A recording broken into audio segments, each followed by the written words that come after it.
দুনিয়ার আগুন হাতে লাগলে হাত জ্বলে, পাও জ্বলবে না। জাহান্নামের আগুন যে কোনো জায়গায় শরীরে লাগবে, কলিজাটা পর্যন্ত ভুনা হয়ে যাবে। দুনিয়ার আগুন জ্বালাইতে নরম জিনিস লাগে, খের কুটা কেরোসিন।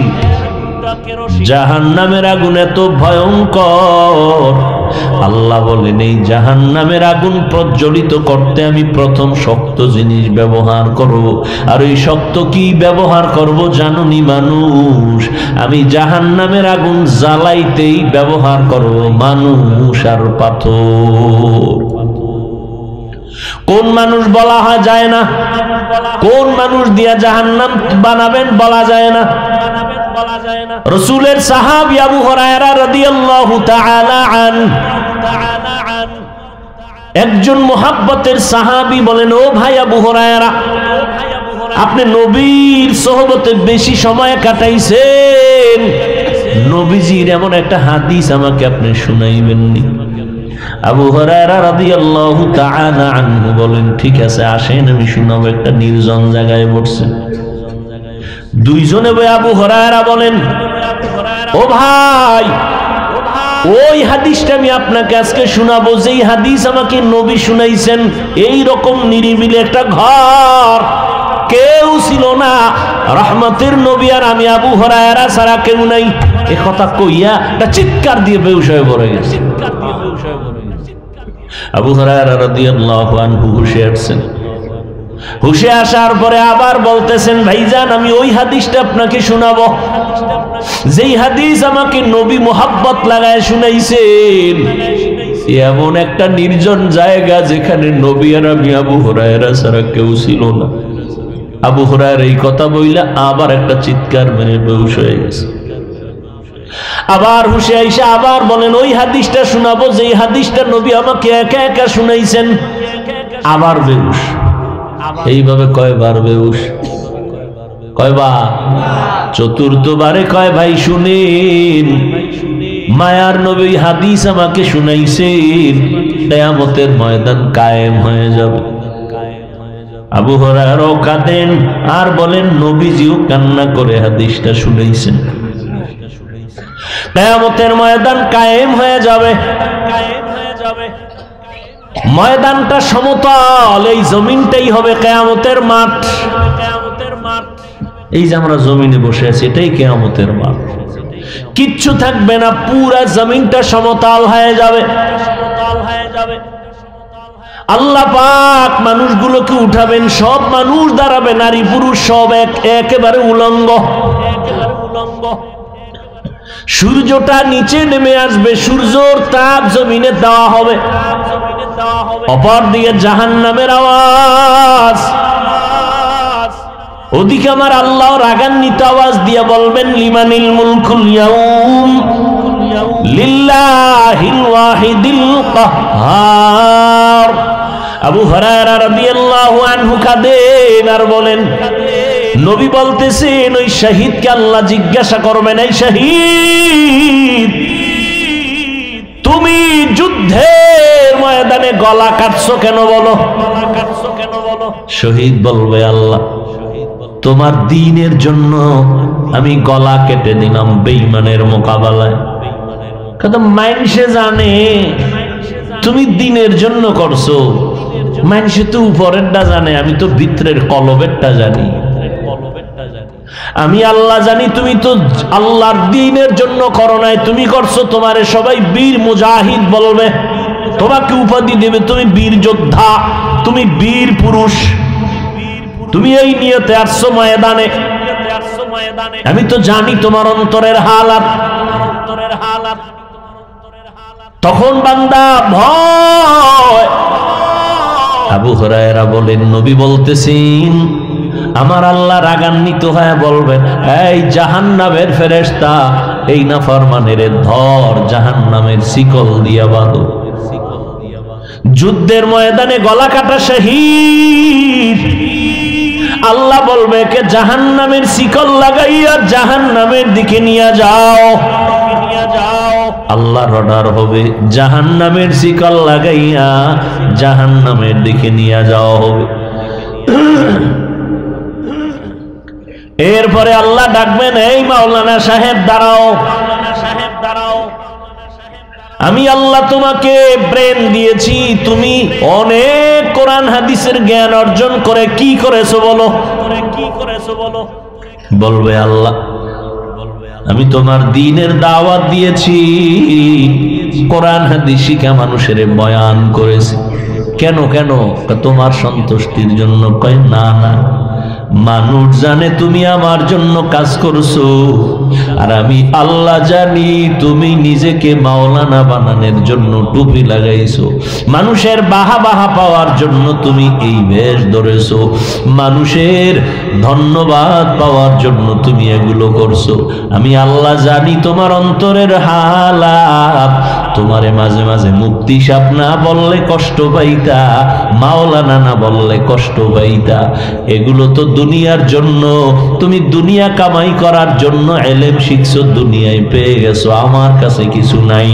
আল্লাহ বলবে জাহান্নামের ফেরেশতা এই মাওলানাকে ধরে জাহান্নামের শিকল লাগাও, জাহান্নামের দিকে নিয়ে যাও। সর্বশেষ আল্লাহ পাক দানবীর টাকাওয়ালাকে ডাকবেন, ও দানবীর টাকাওয়ালা, আমি আল্লাহ তোমাকে গরিবী হালাতের থেকে তোমারে ধনী বানাইছি, বলো টাকা পয়সা কি করেছো? দানবীর বলবেন, হে মালিক তোমার দিন জিন্দার জন্য মাদ্রাসা বানাইছি, মসজিদ বানায় দিছি। আল্লাহকে এটা মানুষ জানে, কিন্তু আমি তোমার অন্তরের খবর জানি, তুমি মানুষের ধন্যবাদ পাওয়ার জন্য দান করেছো। তোমার নামটা বড় কইরা না বললে মনে কষ্ট পাইতা, কেউ জানে না আমি জানি। তোমার নামে আলহাজ না লেখলে কষ্ট পাইতা, কেউ জানে না আমি জানি। তোমারে যদি একটু সম্মানের চেয়ার না দিত তুমি কষ্ট পাইতা, আমি জানি। তাহলে তুমি টাকা পয়সা ব্যয় করছো মানুষের ধন্যবাদ পাওয়ার জন্য, সেটা দুনিয়ায় পেয়ে গেছো। আজ আমি মাওলার আদালতে তোমার কিছুই নাই। আল্লাহ বলবে জাহান্নামের ফেরেশতারা একে ধর, জাহান্নামের শিকল লাগাই একে জাহান্নামের দিকে নিয়ে যাও। ও আল্লাহর বান্দারা, আমি যে কথাটা বুঝাবার জন্য ঘটনাটা টানলাম, আবু হুরায়রা কান্না করে শুনাইছেন। ও আল্লাহর বান্দা, গলা কাটা শহীদের যদি এমন অবস্থা হয়, একজন দ্বীনের দায়ী মাওলানা সাহেবের যদি কিয়ামতের ময়দানে এমন হালাত হয়, একজন মসজিদ মাদ্রাসার দ্বীনের পথে দান কর্মীওয়ালার যদি এমন অবস্থা হয়, একটু চিন্তা করবেন আপনার আমার উপায়ে কি হবে সেই দিন। আজকে মনে হয় আমার মতো মাওলানা আপনারা কত সম্মানে আমাকে বসাইছেন, কিন্তু গুনার দিকে তাকায় দেখি মনে হয় এই মাঠে আমার মতো গুনাহগার আর একজনও নাই। আমার গুনার খবর আপনারাও জানেন না, আমার আব্বা আম্মা কেউ জানে না। আমার হাতের দিকে তাকাইলে মনে হয় হাত পাপের কারণে নাপাক, গুনার কারণে আমার জিহ্বা নাপাক। এই জিহ্বা দ্বারা কত গীবত করলাম, শেখায়াত করলাম, কত মানুষের নামে কত অপবাদ দিলাম। এই হাতের দ্বারা কত গুনাহ করলাম, চোখের দ্বারা কত গুনাহ করেছি। ও যুবক বাবারা, পাও দুইটা ধইরা বলে গেলাম, যদি বলো হাফিজ ভাই নিচে নাইমা পাও ধরেন, আমি তোমার পাও নিচে নাইমা ধরি। বলো বাবা, দরওয়াজা জানালা আটকায়া সারাটা রাত মোবাইলের দিকে তাকায়া কবিরা গুনাহ করলা। আমার মাওলায় যদি তোমারে অন্ধ বানাইতেন, বলো তুমি কেমনে রাতের বেলা মোবাইলে কবিরা গুনাহ দেখতা? এখনো কি তওবা করবা না? কয়দিন আর তুমি বাঁচবারে বাবা? তাকায় দেখো গাড়ির নিচে তোমার মতো যুবকের লাশ, পানির ভেতরে তোমার মতো যুবকের লাশ, ঘরের বিছানায় ঘুমের বিছানায় তোমার মতো যুবকের লাশ। ও আল্লাহর বান্দা, তুমি স্কুলে পড়ো, কলেজে পড়ো, চাকরি করো, বাধা নাই, নামাজটা ছাড়িও না রে বাবা। তোমার মতো যুবক স্কুল কলেজে পড়ে, নামাজ ছাড়ে না, তুমি কেন পারো না রে বাবা? তোমার মতো বান্দা রাস্তায় গাড়ি চালায় নামাজ ছাড়ে না, তুমি কেন পারো না? তোমার মতো যুবক ব্যবসা করে চাকরি করে নামাজ ছাড়ে না, তুমি কেন পারো না? তোমার মতো যুবক কৃষি কাজ করে নামাজ পড়ে, তোমার মতো বান্দা র্যাব আর্মি পুলিশ বিডিআর এর চাকরি করে, ডাক্তার প্রফেসর ইঞ্জিনিয়ার নামাজ ছাড়ে না, তুমি কেন পারো না রে বাবা? আমার মাওলার কোরআনটা কি মিথ্যা মনে করেছো? আমার নবীর কথাগুলো কি মিথ্যা মনে করেছো রে বাবা? একজন দুইজন তিনজনে বললে হয়তো সন্দেহ করতে পারো এ কথাটা মিথ্যা, কিন্তু আখিরাতের কথা, গুনাহগারের জাহান্নামের বয়ান তো লক্ষ লক্ষ নবীরা বললেন, লক্ষ লক্ষ সাহাবায়ে কেরাম একই বয়ান করলেন, কোটি কোটি কোটি কোটি উলামায়ে কেরাম আল্লাহওয়ালারা একই বয়ান করে কবরে গেলেন। তাবলীগওয়ালারাও বলে গুনাহ ছাড়ো, নেক আমল করো, পীর সাহেবরাও বলে গুনাহ ছাড়ো, নেক আমল করো, আল্লাহওয়ালারা সবাই বলে গুনাহ ছাড়ো, নেক আমল করো, উলামায়ে কেরাম বলে গুনাহ ছাড়ো, নেক আমল করো। ও যুবক, আজকে আমিও যদি তোমার মতো প্যান্ট শার্টটাই লাগায় রাস্তায় ঘুরতাম, দাড়ি কেটে, কেউ আমারে বাধা দিত না রে বাবা। এই টুপির কারণে মাথা গরম লাগে তাও জানি, দাড়ির কারণে যৌবনের ভাব চলে যায় তাও বুঝি, লম্বা জামা গায়ে পরার কারণে শরীরটা গরম লাগে, আটকা আটকা লাগে তাও বুঝি, শীতের মধ্যে ঠান্ডা পানি দিয়া ওযু বানাইয়া ফজরের নামাজ পড়তে অনেক কষ্ট তাও বুঝি। এই টুপিদারির কারণে আলেমরা অনেক গালি শুনছেন, ফাঁসি হয়েছে তাও জানি, এরপরও এখনো শুনি কত মানুষ তোমরা তোমাদের মতো কত বান্দার আমগো গালি দাও, পাঁচকুল্লি বলে গালি দাও, চরমনাইরে গালি দাও, তাবলীগওয়ালাদের বিরুদ্ধে বলো, দেওবন্দীদের গালি দাও, জানি শুনি, তারপরও কোনো জবাব দেই না বাবা। এরপরও কেন টুপি ফালাই না, নামাজ ছাড়ি না, দাড়ি কাটি না? একমাত্র কারণ আমার কবরে আমি যাব, তুমি যাবা না। আমার কবরে আমার এই জামা কাপড় বেলেট দিয়ে আমার আপনজন কেটে কেটে রেখে দিবে। আমার বিদায় বেলা তিনটা সাদা কাফন, ওই কবরে তিনটা প্রশ্ন তোমাকেও করা হবে, আমাকেও করা হবে। রবের পরিচয় দাও, ধর্মের পরিচয় দাও, রাহমাতুল লিল আলামিনের পরিচয় দাও। ও বাবা, ওই কবরে যাইয়া আমি হুজুর জবাব দিতে পারবো এই কোনো গ্যারান্টি নাই রে বাবা। এই কারণেই তো আবু বকর সিদ্দিক রাদিয়াল্লাহু তাআলা আনহু সারা রাত কান্না করলেন নামাজে, ওমরে ফারুক কান্না করলেন জীবনভর, আল্লাহর কাছে আমি কেমনে দাঁড়াবো। উসমান রাদিয়াল্লাহু তাআলা আনহু কান্না করলেন, কবরে আমার কি উপায় হবে। তারা যদি এত আমল করিয়া কাঁদেন, তোমার আমার কি পরিমাণ কান্না করা দরকার। হেদায়েতের মালিক আমার আল্লাহ, এখনো তওবা কি করবা না রে বাবা। ও আল্লাহর বান্দা, মনেরে বুঝাও, তোমার মতো যুবক যদি জেনারেল লাইনে থাকিয়া নামাজ পড়ে, তুমি কেন পারবা না? ও পর্দার আড়ালের আম্মা জানেরা, আপনারা নবীদের মা, সাহাবায়ে কেরামদের মায়ের মতো মা, আপনারা হাফেজে কোরআনের মায়ের মতো মা। এই স্টেজে কতজন ছাত্রর মাথায় আজ পাগড়ি দিলাম, এরা সবাই কোরআনের হাফেজ, এদের সিনার মধ্যে মাওলার কোরআন মুখস্থ হয়ে গেছে। কিয়ামতের ময়দানে আল্লাহ এদের ডাকবেন আর বলবে, রে গোলাম, দুনিয়াতে কোরআন তেলাওয়াত করছো তোর, আর দুনিয়াওয়ালারা শুনছে, আজকে তুই পড়বি, আমি মাওলা তোর তেলাওয়াত শুনবো, আমার সামনে তেলাওয়াত কর। ইউকালু লি সাহিবিল কুরআন ইকরা ওয়ারতাকি ওয়ারাত্তিল কামা কুনতা তুরাত্তিলু ফিদ দুনিয়া ফাইন্না মানজিলাকা ইনদা আখিরি আয়াতিন তাকরাউহা। আল্লাহ বলবেন তেলাওয়াত করো, আর একতলা বিল্ডিং লিফটের মধ্যে উপরে যাও। শুধু তুমি একা যাইও না, ও কোরআনওয়ালা, আরো 10টা জাহান্নামীর ব্যাপারে আমার লিস্টি দাও, সুপারিশ করো। আমি মাওলা তোমার কোরআনের বরকতে, তুমি যে কোরআন শিখছো এই বরকতে আমি 10টা জাহান্নামীকেও তোমার সুপারিশে জান্নাত দিয়ে দিব। ও আল্লাহর বান্দারা, ও আম্মা জানেরা, আজকে এই যে ছেলেরা পাগড়ি নিল, ওদের মা কত ধন্য, ওদের বাবাদের কপাল কত ধন্য। আপনার সন্তানটারে কেন কোরআন শিখাইতে পারলেন না? ডাক্তার বানাবেন আলহামদুলিল্লাহ, তবে কোরআন শিখাইয়া নবীর আদর্শের ডাক্তার বানাইয়া যাইয়েন। আপনার মতো মা নামাজ পড়ে স্বামীর মাল হেফাজত করে, আপনি কেন পারবেন না রে মা? কয়দিন আর দুনিয়ায় বাঁচবেন, একদিন দুনিয়া থেকে বিদায় হবেন। আজকে নতুন শাড়ি পরিয়া স্বামীর ঘরে আসছেন, কত আনন্দ। এমন একটা দিন আসবে সাদা কাফনের প্যাকেট হয়ে কবরে যাবেন। বাচ্চাগুলো আম্মু আম্মু বলে ডাকবে, আপনার জবানে কোনো আওয়াজ হবে না। ও বৃদ্ধ বাবাজিরা, কয়দিন আর দুনিয়ায় বাঁচবেন?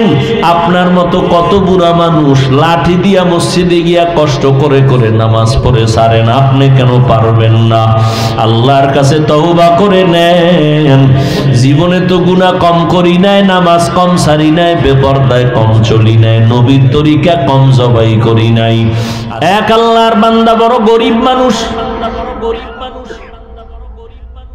অসহায় মানুষের কাজ করে দিন আনে দিন খায়। কাজ করলে ঘরের চুলায় আগুন জ্বলে, কাজ না করলে ঘরের চুলায় আগুন জ্বলে না।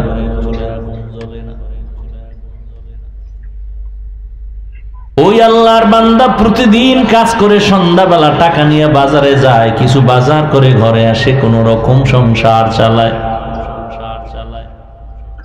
আজ বাজারে গিয়ে একটা আওয়াজ শুনি, আমার আল্লাহর কালাম পাওয়া যায়, আল্লাহর কোরআন পাওয়া যায়।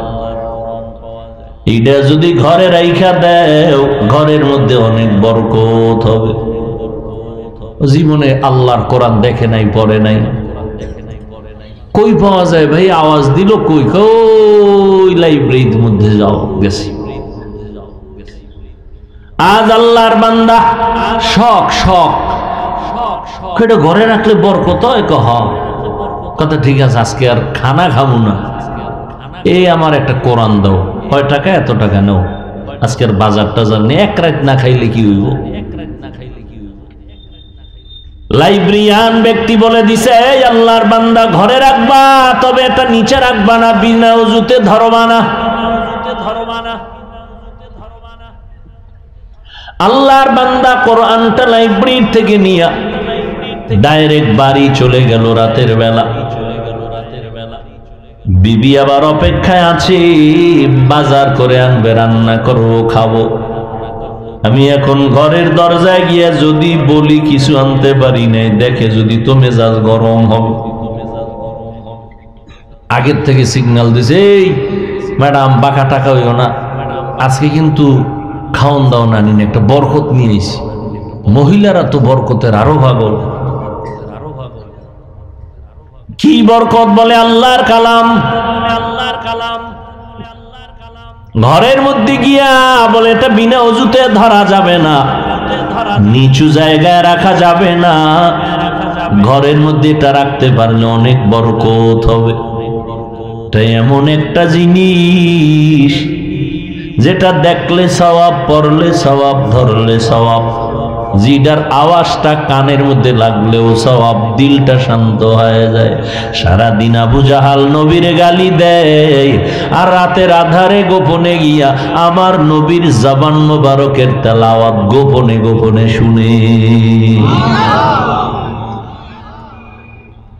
মায়ার নবীর জবান মোবারকের তেলাওয়াত আরো কতই না সুন্দর। হাসরের ময়দানে আমার আল্লাহ নবীর মাধ্যমে তেলাওয়াত শোনাবেন তার আশিক পাগলদের। আজ আমরা নবীরে পাই নাই, নবীরে দেখতে পারি নাই, জবানেও তেলাওয়াত শুনতে পারি নাই। আমার মাওলার কোরআন এত মজার, দুনিয়াতে একটা গজল বারবার কইলে ভালো লাগে না, গান একবারের বেশি ভালো লাগে না, এক কবিতা বারবার ভালো লাগে না। আর কোরআন যত শুনি কেমন যেন ততই মজা লাগে। এতই মজা মরা পর্যন্ত তৃপ্তি মিটে না। কিন্তু কপাল খারাপ, আজ আমার যুবক বাবারা, বৃদ্ধ বাবাজিরা, পর্দার আড়ালের আম্মা জানেরা, বোনেরা, কেউ কোরআন পড়ে না। ফজরের নামাজের পরে কই তেলাওয়াত গেল, কই মক্তব নাই, তেলাওয়াত নাই। অথচ আমি শুনছি একজন বড় ভালো ব্যক্তির থেকে মিশর এলাকায় নাকি যারা চাষাবাদ করে ওরাও কোরআন পড়ে শুদ্ধ করে। আল্লাহর কোরআন যেই ঘরে থাকবে রহমত, وَنُنَزِّلُ مِنَ الْقُرْآنِ مَا هُوَ شِفَاءٌ وَرَحْمَةٌ لِلْمُؤْمِنِينَ وَلَا يَزِيدُ الظَّالِمِينَ إِلَّا خَسَارًا। আল্লাহর কালাম ঘরের মধ্যে নিয়া স্ত্রী বলে ভালো একটা জিনিস আনছো, তবে অন্তরে ভয়, এটা তো উঁচা জায়গায় রাখতে হবে। আমরা তো বড় গরিব মানুষ, উঁচা জায়গাও নাই, ছোট একটা ঝুপড়ি ঘর, এখানে এই জিনিসটা রাখার মতো কায়দাই নেই। বিবি দিনদার স্বামীরে পরামর্শ দেয়, পেরেশানি দূর করে দেয়। আর আমগো আম্মা জানেরা পেরেশানি খেলি বাড়ায়, হুদা জায়গায় একটা টেলিফোন করে একটা পেরেশানি দিয়ে রাখবে। আল্লাহর বান্দি বলে দরকার নাই, বেয়াদবির থেকে বেঁচে থাকি, কাল সকাল বেলা না হয় এখন পারলে ফিরায় দাও, এখন পারবো না কালকে দিতে হবে। কয় এটা ফেরত দিয়ে সঙ্গ করে রাখা যাবে না, রাখার জায়গা নেই, তাই হুদা এটা নিয়ে একটা বটদোয়ার তলে করুম, এটা দিয়াও। আচ্ছা ঠিক আছে কালকে দেব, আজকে কি করা যায়? আজ রাতটা তো অন্তত রাখতে হবে। কেমনে রাখবো? কোরআন এটা উঁচু জায়গায় রাখতে হবে, রাখার জায়গা নাই, কি করা যায়? আল্লাহর বান্দি, ঈমানওয়ালা বান্দি, দ্বীনের মুহাব্বতওয়ালা বান্দি ডাক দিয়া কয় স্বামী আমার, আমি একটা পরামর্শ দেই, দেখেন হয়নি কি? অর্ধরাত্র আমি মাথায় নিয়ে কোরআনটা দাঁড়ায় থাকবো, আপনি ঘুম যাবেন, বাকি অর্ধরাত আমি একটু বিশ্রাম করব, আপনি মাথায় নিয়ে দাঁড়ায় দাঁড়ায় কোরআন পাহারা দিবেন। স্বামী বেচারা ডাক দিয়ে কয় আল্লাহর শুকর, তুমি যেহেতু রাজি হয়ে গেছো, অর্ধরাত্র আজকে না ঘুমাইলে কি হবে, আমি কোরআন মাথায় নিয়ে দাঁড়ায় থাকবো। দুইজনেই সিদ্ধান্তে এক হইয়া টাইম ভাগ করে অর্ধরাত আল্লাহর বান্দা মাথায় কোরআন নিয়ে দাঁড়ায় আছেন, বাকি অর্ধরাত স্ত্রী মাথায় কোরআন নিয়ে দাঁড়ায় আছে। ফজরের আজান হয়ে গেছে, একজন একজন ওযু বানাইয়া যায় নামাজে নামাজ পড়লেন, নামাজের পরে বলে এটারে ফেরত দিয়ে আসো, বেয়াদবি হবে, আল্লাহ বেজার হয়ে যাবে। স্বামী বলে যে আনলাম কষ্ট করে টাইনা দিয়ামু, ভিতরে কি একটু দেখি, এটা খুইলা টুইলা দেখলাম না কি ভিতরে। একই যায় নামাজে দুইজন বইয়া এবার দেখতেছে, খুলতেছে পৃষ্ঠা, উল্টায় উল্টায় উল্টায় আঙ্গুল টানে আঙ্গুল টানে আঙ্গুল টানে দোনোজন। মাওলা পাকের বড় কুদরত, মুহূর্তের মধ্যে শুরু থেকে শেষ পর্যন্ত আঙ্গুল টেনে টেনে টেনে টেনে লাইনে লাইনে পুরা কোরআনটা পৃষ্ঠা উল্টানো শেষ। এই মিয়া, আমরা এক খতম দিতে বেউস হয়ে যাওয়া লাগে, কোরআন এক খতম দিতে কত সময়। সাহাবায়ে কেরাম 3 দিনে খতম করেছেন। তামিমে দারি রাদিয়াল্লাহু আনহু প্রতি রাত 300 রাকাত নফল নামাজ পড়েছেন, ফরজের বাহিরে 300 রাকাত। সুবহানাল্লাহ তো কইছেন, বাসায় একটু হিসাব করেন যে এটা কেমনে সম্ভব। সুবহানাল্লাহ তো বলছেন, হিসাব করেন বাসায় বইয়া শুইয়া শুইয়া 300 রাকাত, কেমনে সম্ভব? আল্লাহ কয় আমি আল্লাহর কুদরতের দ্বারা সম্ভব। সময়ের মধ্যে আমি বরকত দেই, সময়ের বরকত এটা ধরা যায় না, বুঝার জিনিস, অনুভব করার জিনিস। এটা ক্যালকুলেটর কম্পিউটারে হিসাব মিলবে না।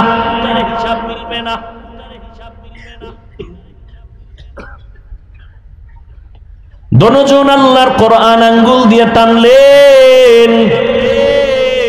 এইবার বলে, ও বিবি কিছু বুঝছো নি? তুমি শুনবানি? এইবার আল্লাহর বান্দি এই কথা বলায় স্বামী আশ্চর্য হয়ে গেল। কি শুনাবা তুমি? শুনো। এবার আল্লাহর বান্দি মুহাব্বতের সাথে শুনাইতেছে কোরআন তেলাওয়াত করে। আমার মাওলা কোরআনের নূর তাদের সিনার মধ্যে ঢুকায়া দিয়েছে। সিনায় কোরআন মুখস্থ হয়ে গেছে। দুইজনে কোরআন মুখস্থ করে ফেলছেন। এটা মাওলা পাকের কুদরত, এটা বান্দার বিবেকের বাইরের কাজ। যতই ঘুরাইয়া চেষ্টা করবেন কাজ হবে না, কারণ আমগো মেমোরির জিবি ওই পরিমাণ নাই যে আল্লাহর কুদরতের মধ্যে গবেষণা করে কিছু বুঝবো। আল্লাহ যেটা বুঝার সুযোগ দিবেন বুঝবো। অতিরঞ্জিত করলে মেমোরি হ্যাং হয়ে যাবে। ঠিক নেই? 2 GB মেমোরি ওয়ালায় যদি বলে 8 GBর মধ্যে যা আছে এটার ভিতরে ঢুকা, মেমোরি হ্যাং হবে, পিসি হ্যাং হবে, মনিটর হ্যাং হবে, গোষ্ঠী শুদ্ধ হ্যাং। আল্লাহর কালাম দা হাত দিয়া দিয়া লাইনে টানছে। ও যুবক, ও পর্দার আড়ালের আম্মা জানেরা, ও বৃদ্ধ বাবাজি, মাওলার কোরআনের বয়ান শুনতেছেন। শুনতে শুনতে শুনতে শুনতে বয়স বুড়া হয়ে গেলেন, দাড়ি পেকে গেল, মরণের ভাব। রমাজানুল মোবারকে তারাবির নামাজ পড়েন, খতম পড়েন, কোরআন শুনেন, কপাল বড় খারাপ। একটা দিনও খুইলা দেখলেন না মাওলার কোরআনের ভেতরে কি। কপাল বড় খারাপ। সেই ছোটবেলার থেকে কোরআন কোরআন শুনতেছেন, বয়ান শুনতেছেন, কোরআন তেলাওয়াত শুন, একটা দিন দেখলেন না যে দেহি তো ভিতরে কি আছে। এত সুন্দর কিতাব যেটা এত বরকত, এত সওয়াব, দেখলে সওয়াব, শুনলে সওয়াব, পড়লে সওয়াব, ধরলে সওয়াব, ধরলে সওয়াব। একদল আল্লাহর বান্দা টুপিওয়ালারা বলে কোরআনের অর্থ না জেনে পড়লে লাভ নাই, এরা ধোঁকাবাজ, এরা বাতিল।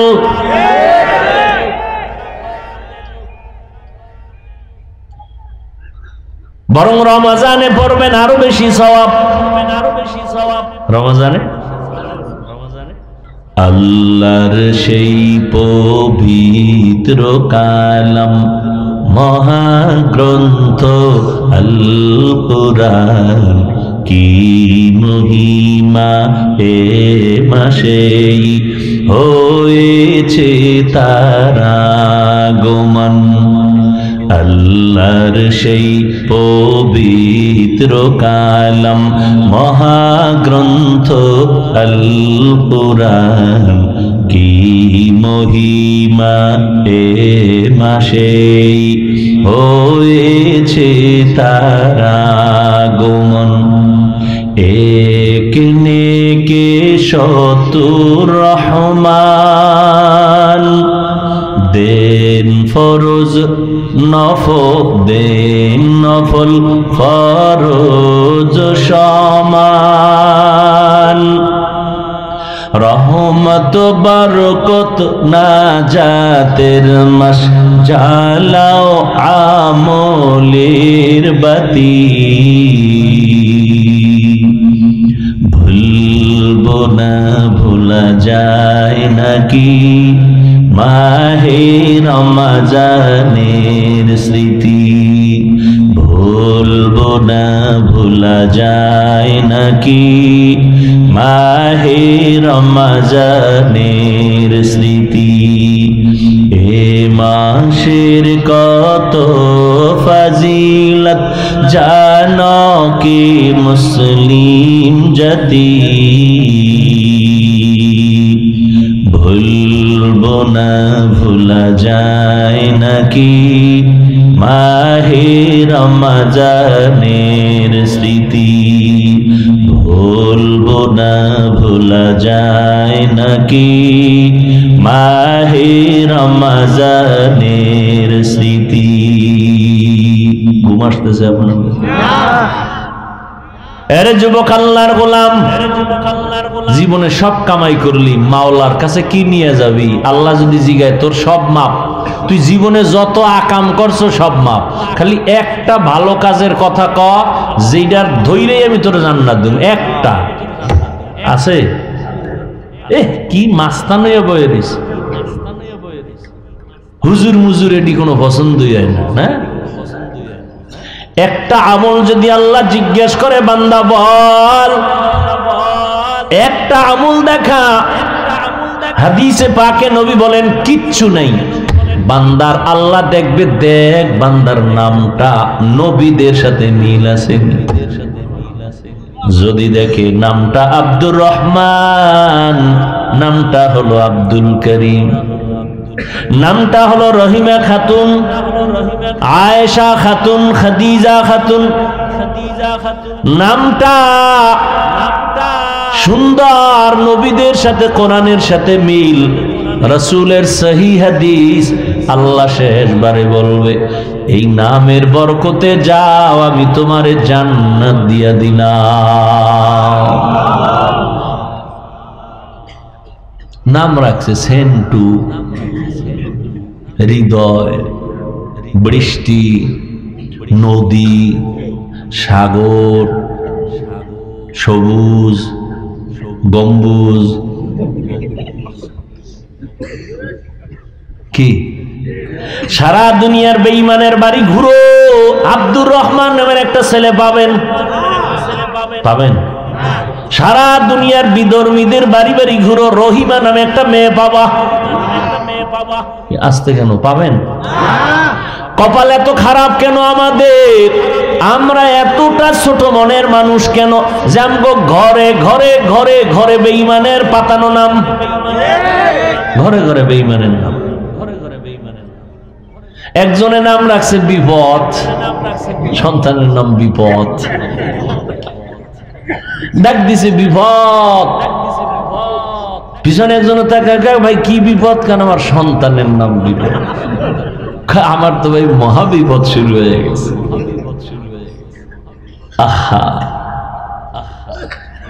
قال النبي صلى الله عليه وآله وسلم من ولد له ولد فليحسن اسمه وأدبه فإذا بلغ فليزوجه فإن بلغ ولم يزوج فأصاب اسما فإنما اسمه على أبيه। এই মা বাবা, সন্তান দুনিয়াতে আসার পরে তোমার দায়িত্ব সন্তানের ডান কানে আজান দাও, বাম কানে ইকামত দাও। 7 দিনের দিন চুল ফালাও, সুন্দর একটা নাম রাখো, আকিকা করায় দাও। এরপরে আল্লাহর দ্বীনের শিক্ষা দিয়া সন্তানটারে আদর্শ ডাক্তার বানাও, আদর্শ ইঞ্জিনিয়ার বানাও, আদর্শ প্রফেসর বানাও, আদর্শ একজন গবেষক বানায় দাও। বেয়াদব বানাইও না, নবীর আদর্শ দিয়াই বান্দাটারে তুমি ডাক্তার বানায় দাও। আর তাসলিমার মতো যদি ডাক্তার হয়, জুতার বাড়ি ছাড়া উপায় নাই।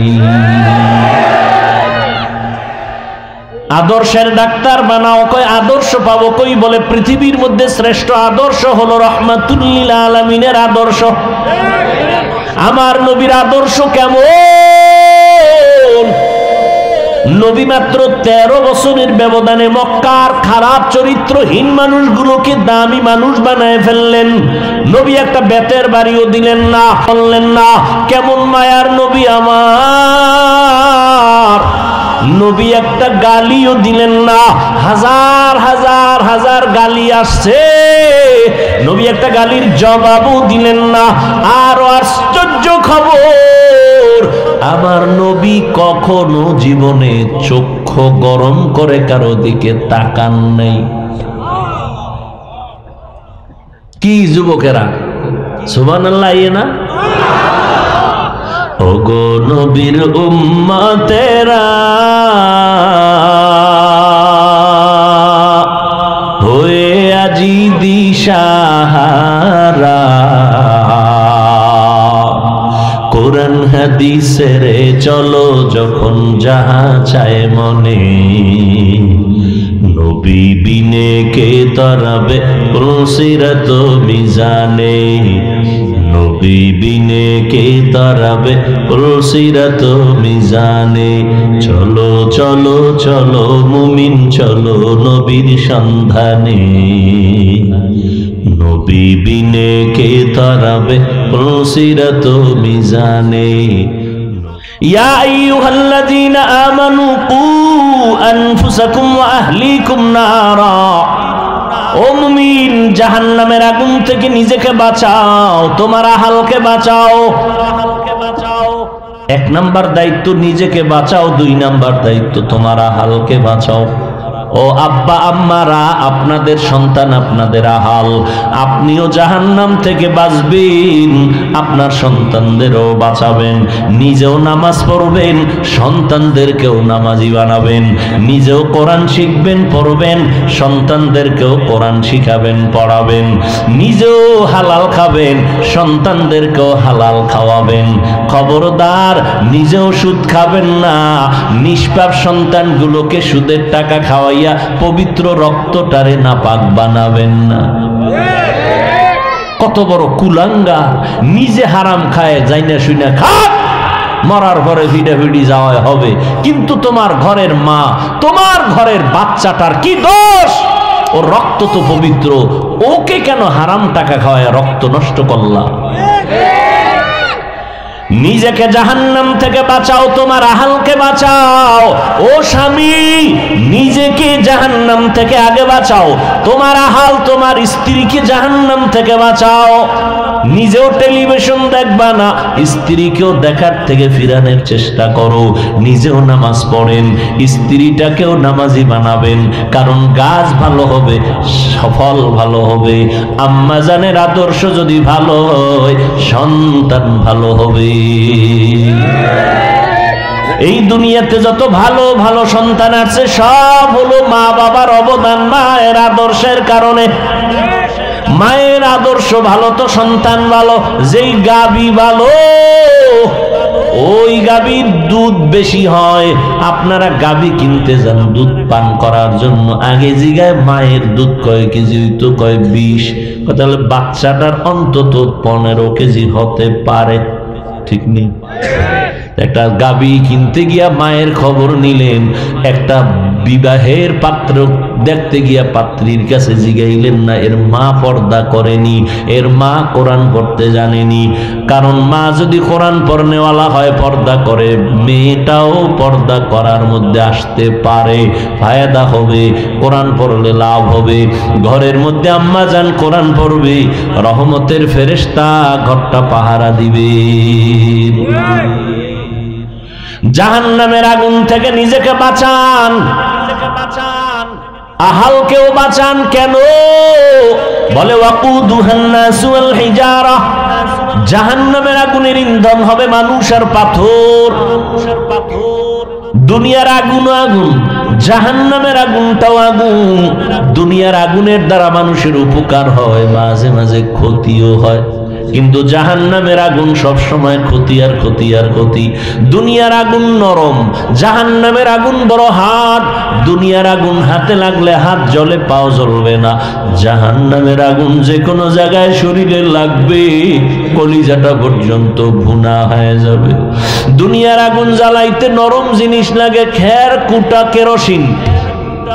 জাহান্নামের আগুন এত ভয়ঙ্কর, আল্লাহ বলেন এই জাহান্নামের আগুন প্রজ্বলিত করতে আমি প্রথম শক্ত জিনিস ব্যবহার করব। আর ওই শক্ত কি ব্যবহার করব জানুনি মানুষ? আমি জাহান্নামের আগুন জ্বালাইতেই ব্যবহার করব মানুষ আর পাথর। কোন মানুষ বলা হয় যায় না, কোন মানুষ দিয়া জাহান্নাম বানাবেন বলা যায় না। রাসূলের সাহাবী আবু হুরায়রা রাদিয়াল্লাহু তাআলা আনহু